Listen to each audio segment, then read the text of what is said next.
que existem ligações covalentes polares e ligações covalentes apolares. E para a gente classificar uma ligação covalente como polar e apolar, a gente vai ter que introduzir esse conceito de eletronegatividade. Por que isso? Vamos imaginar numa molécula de H2. No caso do H2, eu tenho dois átomos iguais. Se eu tenho dois átomos iguais, eu não tenho diferença de eletronegatividade. O hidrogênio é a mesma coisa, hidrogênio e hidrogênio. Então, eles têm a mesma força de atração. Então, os elétrons, eles vão estar no meio deles aqui, ó. Eu não tenho polaridade. Eu não tenho um lugar que vai ficar mais negativo e um lugar que vai ficar mais positivo. Por isso a gente considera que essa ligação covalente existente entre hidrogênio e hidrogênio é uma ligação covalente apolar, tá? Então, se eu pudesse classificar essa ligação covalente, eu classificaria como ligação covalente apolar. E no caso do HF? No caso do HF, a gente vai ter dois elementos diferentes, hidrogênio e flúor. E o que a gente acabou de ver ali? A gente viu que o flúor é o elemento mais eletronegativo da tabela periódica. Sendo assim, o que vai acontecer? Nessa ligação, a nuvem eletrônica ela vai estar mais afastada para o flúor. E aí eu vou criar uma polaridade. Eu tenho diferença de eletronegatividade nessa ligação. Por isso eu falo que essa aqui é uma ligação covalente polar. Ligação covalente polar por quê? Porque eu tenho dois elementos diferentes se ligando. Sempre então que você tiver dois elementos diferentes se ligando, você vai ter uma ligação covalente polar. Se tiver dois elementos iguais, ela é apolar. Então, para você classificar a ligação covalente como polar e apolar, é só você ver se tem elemento diferente. Tem elemento diferente? Polar. Elementos iguais? Apolares. Só que aí, a gente também tem como classificar uma molécula como polar e apolar. O que acontece? Na molécula, a gente tem várias ligações. E aí, o que a gente tem que perceber? A gente tem que perceber se esse conjunto de ligações, ele vai formar ou não um polo na molécula como um todo. Nesse caso, a gente vai ter que fazer uma soma de vetores. Quando a gente tem resultante de vetores igual a zero, a gente tem uma molécula apolar. Quando a gente tem uma resultante de vetores diferente de zero, a gente tem uma molécula polar. Então, como que a gente vai fazer esses vetores? Olha só, hidrogênio e flúor. Flúor é mais eletronegativo, certo? Então, o vetor está saindo do hidrogênio e indo em direção ao flúor.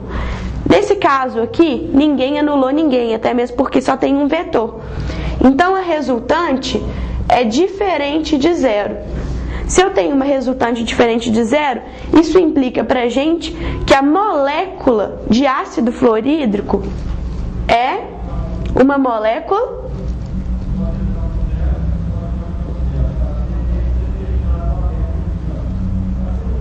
polar. Agora no caso do CO2. No caso do CO2, o que a gente vai ter? Quem que é mais eletronegativo? Carbono ou oxigênio? Oxigênio, porque ele está mais à direita da tabela periódica. E ele é o segundo mais eletronegativo.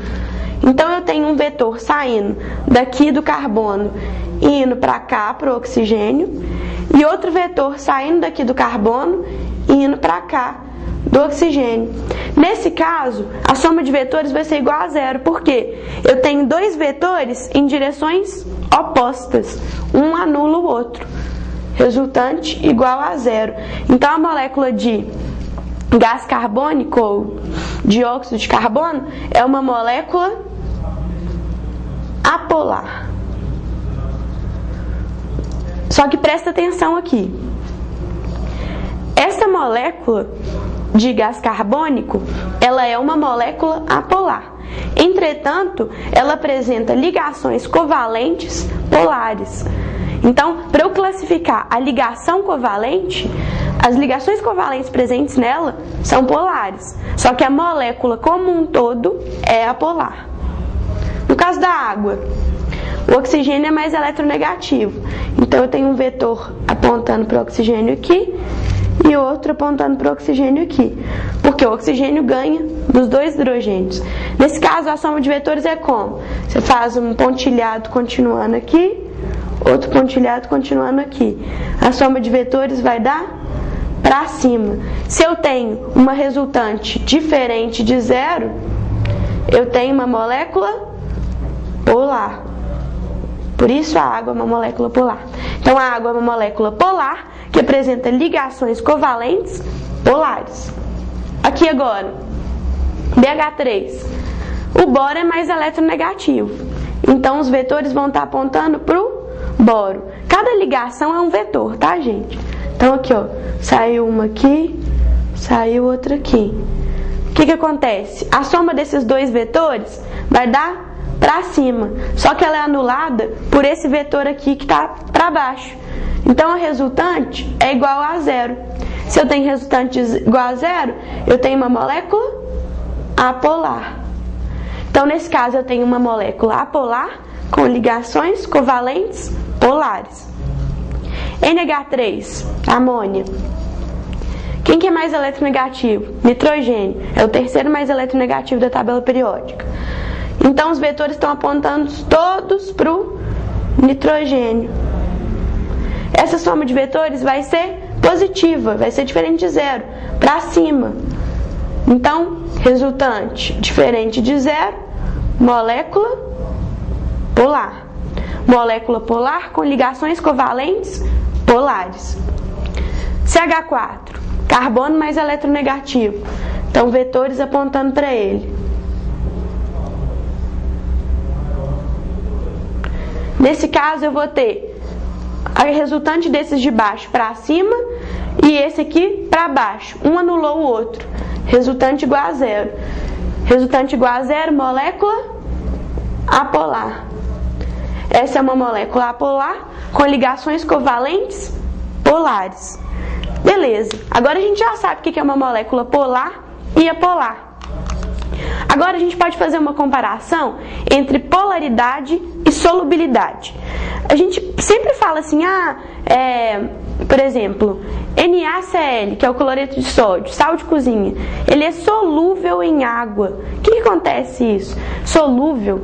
Dissolve em água. Como que a gente vai saber se uma coisa, uma substância, é solúvel na outra? A solubilidade ela está ligada diretamente com a polaridade. E o que a gente já pode ter até então na cabeça desse conceito é o seguinte: moléculas polares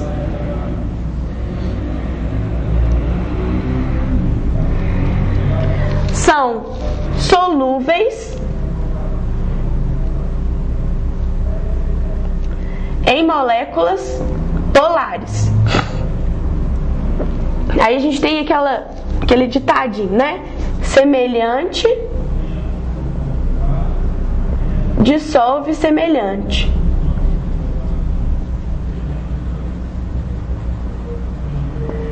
E moléculas apolares são solúveis em moléculas apolares.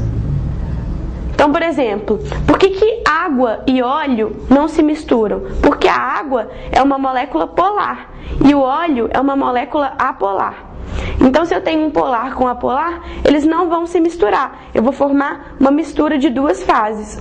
Agora, quando a gente tem duas moléculas polares, elas conseguem se solubilizar uma na outra.